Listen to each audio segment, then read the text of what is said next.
London Uncovered, as we are flying onto a new episode, and today we are talking about New Year, new achievements. Every year millions of people make New Year resolutions to achieve positive results, and we can see the recurring goals being exercising more, losing weight, getting organized, learning new skills, living life to the fullest, saving more money, quit smoking, spending more time with family, traveling more, etc. Research shows that over 88% of the people cannot keep their New Year's resolution, meaning most of the people who set a goal fail. So what can we do about it? Experts suggest that when it comes to setting resolutions, the SMART goal setting framework can help one craft better goals. And they are specific, measurable, achievable, realistic, and time-bound. Specific means to articulate the resolution as clearly as possible. Measurable means to quantify your resolutions if possible. Achievable means to choose a goal within the realm of possibility. Realistic means to keep it relevant to your priorities and goals. And time-bound means to give yourself a time frame in which to achieve the goal. Even if we fail, we should not give up and try again.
Good morning, Mark. Good morning, Sanjay. Tell us, what does New Year's mean to you?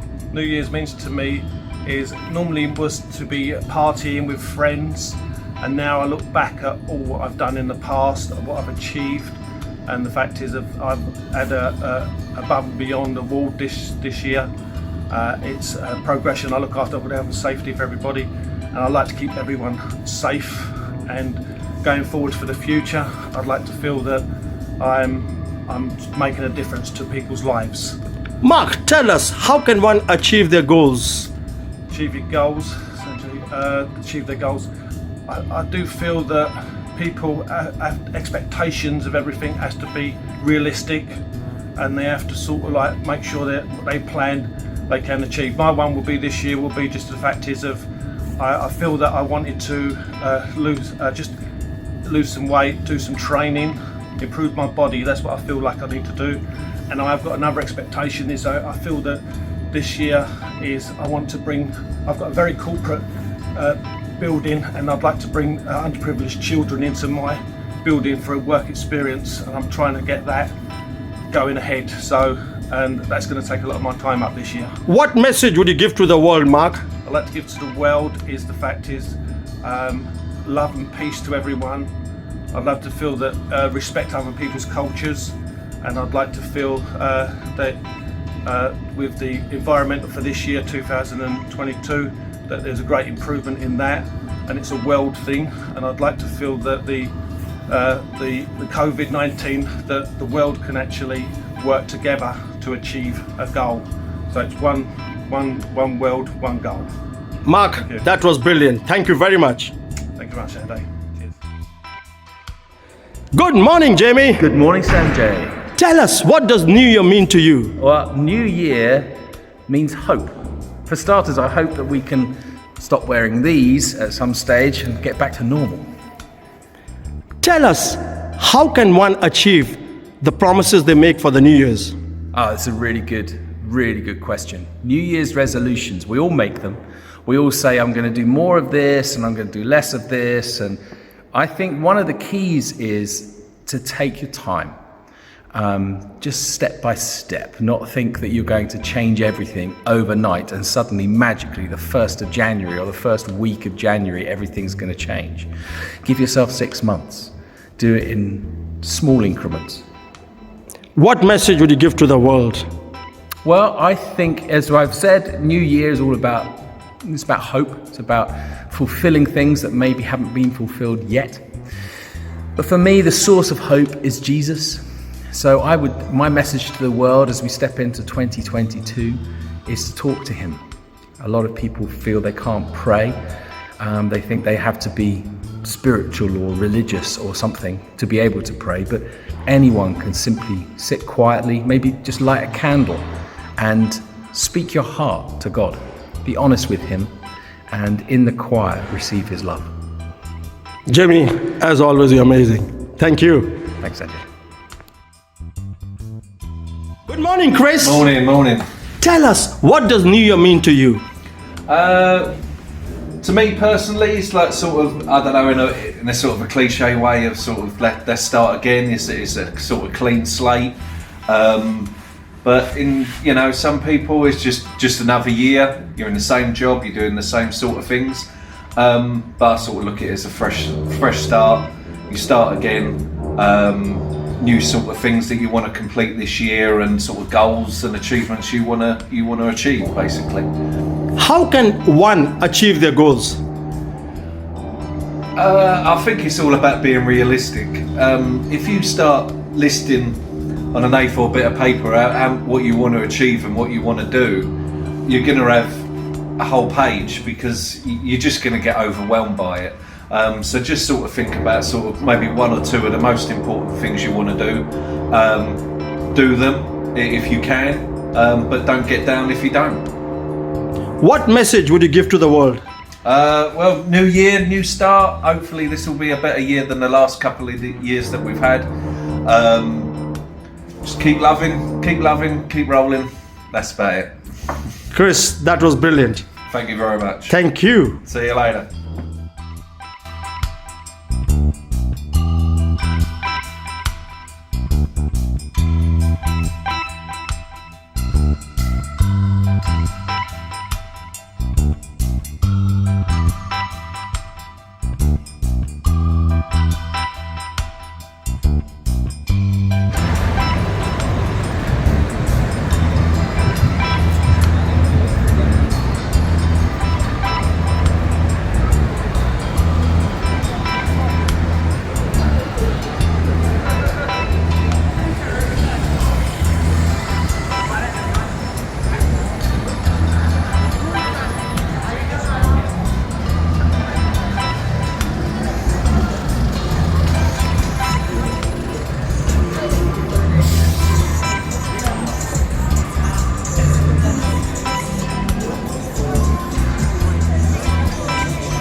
Good evening, Mary.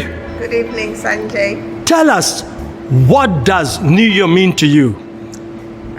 It's just the beginning of the new year, where we try to make new resolutions and hopefully keep them by the end of the year. But it's also a time for us to reflect on what we did the previous year and take stock whether we've achieved or not. Tell us, how can one achieve their goals? It's a big challenge because you have to plan, obviously, what you want to do, what your aspirations are for the following year. And then once you've planned, then you try and make sure that you do those things that you've said you're going to do. It's not always, doesn't always go according to plan because you can have setbacks or you can be lazy. And but you just have to keep reminding yourself what your goals are and be determined to achieve them. What message would you give to the world? Enjoy 2022. It's another new year. Make plans. If you fail, don't worry. You can always plan to succeed the following year. So don't stress too much. Enjoy life. Mary, as always, you're amazing. Thank you. You're welcome. Good morning, Tom. Good morning. Tell us, what does New Year mean to you? Well, New Year to me means a chance for new opportunities. A chance to try again and do better than last year. What can one do to achieve their goals? Just be dedicated, work hard and set yourself achievable goals, that something you can actually do. What message would you give to the world? I would say treat everyone how you'd like to be treated yourself. Tom, it's been a pleasure. Thank you very much. Likewise. Take care. Good morning, Tom. Good morning, Sanjay. Tell us, what does New Year mean to you? New Year is something that's changed for me. So when I was younger, I used to kind of buy into the whole New Year's resolutions. But now I just think the older I've got, it's changed subtly for me. It's more about kind of a new start, but more to do with realistic expectations, before, big things like giving up smoking, reducing alcohol, that used to be a problem for me. I used to be a smoker and I used to drink fairly heavily, but I've adapted my life without New Year's resolutions, without that goal. So these are things that I've done on my own. I did give up smoking at New Year's, so that's a big thing. But the drinking thing, I don't drink as much anyway. So the older I've got, I think with New Year's, it's just about subtle things, reducing things, and adapting my lifestyle. Tom, tell us, what can one do to achieve their goals? If you want to achieve serious goals like giving up smoking, even just cutting out alcohol, then you have to have quite a strong personality. You have to have the courage of your conviction. So it's okay saying you're going to do it, but you have to know that there's going to be testing periods, especially giving up some things like smoking, because it's one of the hardest things to do. When I actually went on an NHS cessation for smoking program, and they said that it was harder than giving up heroin. So something like smoking, you have to know that you're going to have to go cold turkey. You're going to endure periods of agony probably. So, but it depends on what you're willing to give up for New Year's, or what you're willing to adapt your lifestyle to. Just know that it's not going to be easy potentially. What message would you give to the world, Tom? Just be strong. Don't beat yourself up about not achieving your goals, because you don't have to do it at New Year's. You can do it any time of the year. So that's what I would say. Tom, as always, you're terrific. Thank you very much. Thanks, Andrew.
As we come to the end of this episode, and we've been talking about New Year, new achievements. And when people ask me, what's my take on this? I tell them, it's the proverbial ABC. Attitude, belief, and character. Always have a winner's attitude. Always believe in yourself and a God of your understanding, your higher power. And always be consistent and persistent, for that is what character is all about. So to put things in perspective, when we are talking about having a winner's attitude, it is best expressed by Walter de Winton in his poem Thinking, when he says, if you think you're beaten, you are. If you think you dare not, you don't. If you like to win but think you can't, it's almost against you won't. If you think you lose, you're lost, for out in the world you find success begins with a fellow's will. It's all in the state of mind. If you think you're outclassed, you are. You got to think high to rise. You got to be sure of yourself before you can win the prize. Life's battles don't always go to the strongest or fastest man, but sooner or later the man who wins is the man who thinks he can. And when we talk about our weaknesses, our fears, our shortcomings, Marianne Williamson puts it very beautifully when she says, our deepest fear is not that we're inadequate. Our deepest fear that we are powerful beyond measure. It is a light, not a darkness, that most frightens us. We ask ourselves, who am I to be brilliant, gorgeous, talented, fabulous? Actually, who you're not to be. You're a child of God. Your playing small does not serve the world. There is nothing enlightened about shrinking so that other people won't feel insecure around you. We all meant to shine as children do. We are born to make manifest the glory of God that's within us. It's just not in some of us, it's in everyone. And as we let a light shine, we unconsciously give other people permission to do the same. As we are liberated from our own fears, we automatically liberate others. And when we are talking about character, being consistent and persistent, and never to give up and never to give in, one of the best poems is by W.E. Henley, Invictus. This was the poem which Nelson Mandela used in his time in prison to inspire himself. And it says, out of the night that covers me, black as the pit from pole to pole, I thank whatever gods may be for my unconquerable soul. In the fell clutch of circumstance, I've never winced nor cried aloud. Under the bludgeonings of chance, my head is bloody but and bowed. Beyond this place of wrath and tears looms but the horror of the shade, and it, the menace of the years, finds and shall find me unafraid. It matters not how straight the gate, how charged with punishment the scroll. I am the master of my fate. I am the captain of my soul. So with this revelation, anyone can make a resolution and go create a revolution. Be the best you can be. Happy New Year.